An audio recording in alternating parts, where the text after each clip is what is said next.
사랑하고 축복합니다. 1월 11일 목요일입니다. 오늘도 겸손히 주님의 은혜를 사모하는 복된 날이 되시기를 주님의 이름으로 축복합니다. 오늘 말씀은 우리 곧 우리와 세우신 것이라 라는 제목으로 말씀을 나누고자 합니다. 오늘 말씀은 신명기 4장 44절에서 5장 10절까지의 말씀입니다. 말씀을 봉독합니다. 모세가 이스라엘 자손에게 선포한 율법은 이러하니라. 이스라엘 자손이 애굽에서 나온 후에 모세가 증언과 규례와 법도를 선포하였으니 요단 동쪽 벳무올 맞은편 골짜기에서 그리하였더라. 이 땅은 헤스본에 사는 아므리 족속의 왕 시온에게 속하였더니 모세와 이스라엘 자손이 애굽에서 나온 후에 그를 쳐서 멸하고 그 땅을 기업으로 얻었고 또 바산 왕 옥의 땅을 얻었으니 그 두 사람은 아모리 족속의 왕으로서 요단 이쪽 해 돋는 쪽에 살았으며 그 얻은 땅은 아르논 골짜기 가장자리의 아로엘에서부터 시온산 곧 헤르몬 산까지요. 요단 이쪽 곧 그 동쪽 온 아라바니 비스가 기슭 아래 아라바의 바다까지이니라. 모세가 온 이스라엘을 불러 그들에게 이르되 이스라엘아 오늘 내가 너희의 귀에 말하는 규례와 법도를 듣고 그것을 배우며 지켜 행하라. 우리 하나님 여호와께서 호렙 산에서 우리와 언약을 세우셨나니 이 언약은 여호와께서 우리 조상들과 세우신 것이 아니요 오늘 여기 살아있는 우리 곧 우리와 세우신 것이라. 여호와께서 산 위의 불 가운데서 너희와 대면하여 말씀하시매 그때에 너희가 불을 두려워하여 산에 오르지 못하므로 내가 여호와와 너희 중간에 서서 여호와의 말씀을 너희에게 전하였노라. 여호와께서 이르시되 나는 너를 애굽 땅 종되었던 집에서 인도하여 낸 내 하나님 여호와라. 나 외에는 다른 신들을 내게 두지 말지니라. 너는 자기를 위하여 새긴 우상을 만들지 말고 위로 하늘에 있는 것이나 아래로 땅에 있는 것이나 땅 및 물속에 있는 것에 어떤 형상도 만들지 말며 그것들에게 절하지 말며 그것들을 섬기지 말라. 나 내 하나님 여호와는 질투하는 하나님인즉 나를 미워하는 자의 죄를 갚되 아버지로부터 아들에게로 3, 4대까지 이르게 하거니와 나를 사랑하고 내 계명을 지키는 자에게는 천대까지 은혜를 베푸느니라. 아멘. 오늘 말씀 제목 우리 곧 우리와 세우신 것이라 라는 제목으로 말씀을 나누고자 합니다. 오늘 읽은 본문은 신명기에서 모세의 고별 설교 제2부를 시작하는 머리말로 학자들이 이렇게 이 내용을 나눕니다. 44절에서 49절까지의 말씀은 이 본문은 그 위치만 다소 다를 뿐 그 기본 내용은 이 신명기의 고별 설교 전체 내지 또는 일부의 머리말이기도 한 이 신명기 1장 1절에서 5절의 내용과 거의 흡사합니다.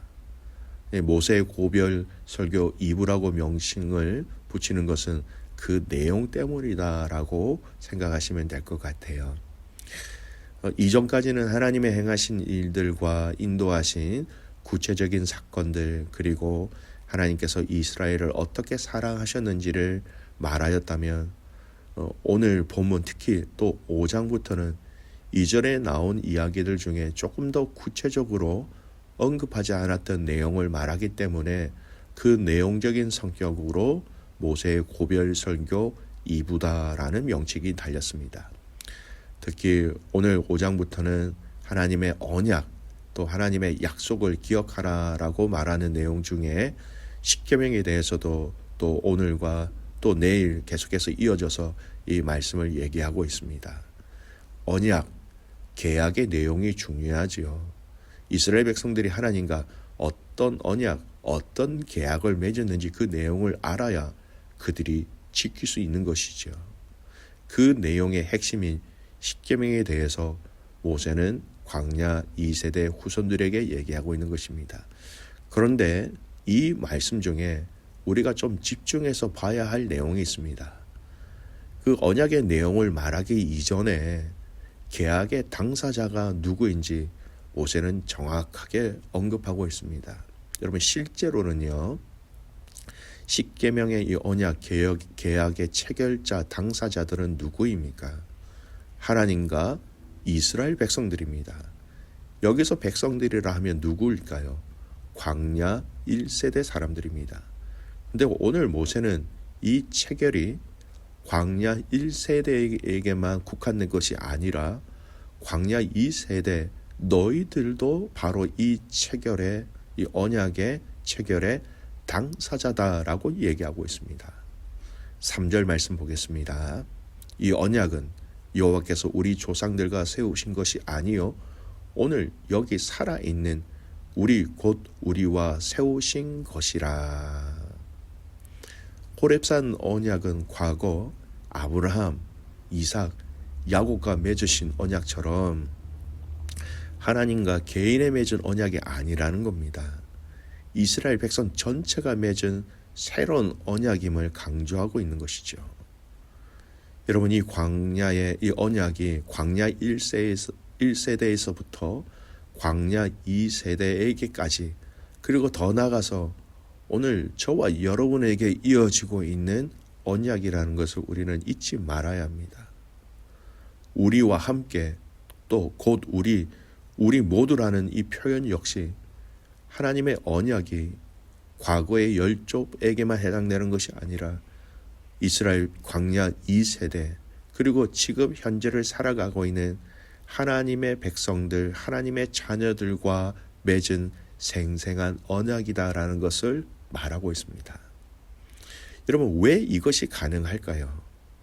그것은 바로 이 언약의 내용이 특징이 바로 살아있기 때문입니다. 이는 지금의 그리스도인들에게 하나님의 말씀이 지니고 있는 그 생명력이 있기 때문에 가능하다라는 겁니다. 성경은 고대에 쓰여졌기 때문에 과거 사람들에게만 의미 있는 것 그것이 아니다라는 겁니다. 그 안에 기록된 말씀은 당시의 1차 독자인 이스라엘 백성들이 살아있을 때 그들에게만 의미가 있는 것처럼 보였지만 아닙니다. 그 후손들에게 그리고 바로 현재를 살아가고 있는 우리들에게 의미가 있고 영향력이 있습니다. 왜냐? 그 말씀에 생명력이 있고 생명력을 지닌 말씀이고 언약이었기 때문입니다.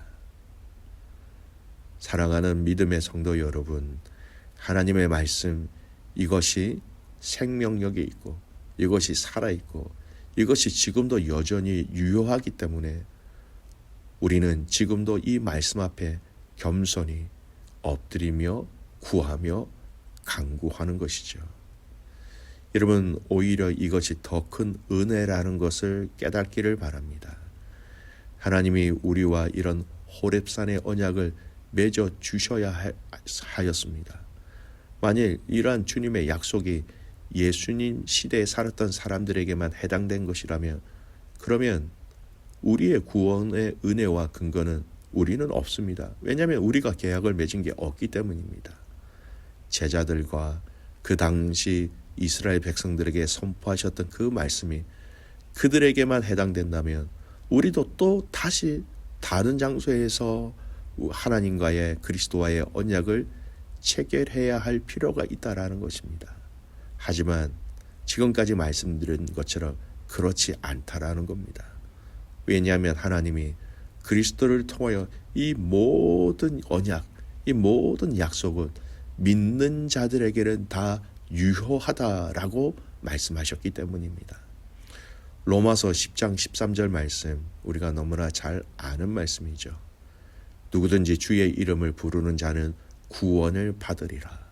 누구든지라는 영역으로 그 언약의 체결 대상자를 하나님은 확장시켜주셨습니다.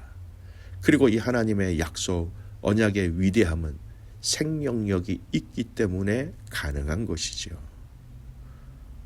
오늘 우리에게 주시는 하나님의 말씀이 생명력이 있으며 이 말씀 속에 놀라운 하나님 나라의 비밀을 있음을 알고 그 비밀을 발견하며 감격하며 감사하는 복된 성도들이 되시기를 주님의 이름으로 축복합니다. 두 번째 우리가 봐야 할 내용은 6절에서 10절까지의 내용입니다. 여러분, 이 말씀은 십계명 중에 첫째와 둘째 계명을 모세가 다시 선포하고 있는 것입니다. 그리고 내일 본문에는 나머지 3계명에서 십계명의 내용이 또 나옵니다. 그 내용이 참 중요하지요. 근데 이 내용을 말하기에 앞서 이 십계명을 말씀하시는 분이 하나님이 되시는데 그 하나님이 어떤 하나님이 되시는지를 정확하게 얘기하고 있습니다. 6절 말씀 보십시오. 나는 너를 애굽 땅 종되었던 집에서 인도하여 낸 내 하나님 여호와라. 출애굽기 20장에 십계명을 주셨을 때 기록되었던 내용과 똑같습니다. 언약의 체결 당사자인 하나님이 어떤 하나님이 되시는지를 분명히 정확하게 알려주고 있는 것이죠.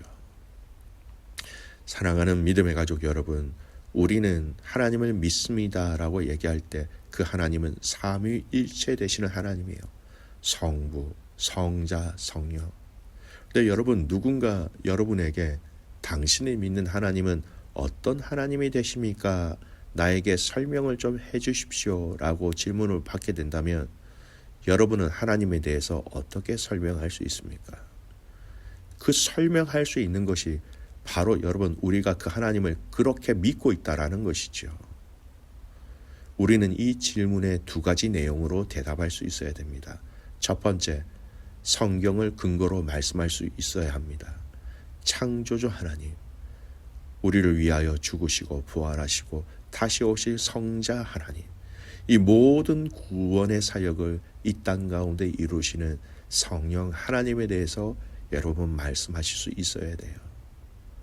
우리가 믿는 하나님에 대해서 구체적으로 그리고 진실되게 말할 수 있을 때 우리가 그 다음 단계인 그분의 말씀을 따르고 지키고 순종할 수 있는 영역으로 한 걸음 더 나가게 되는 것입니다.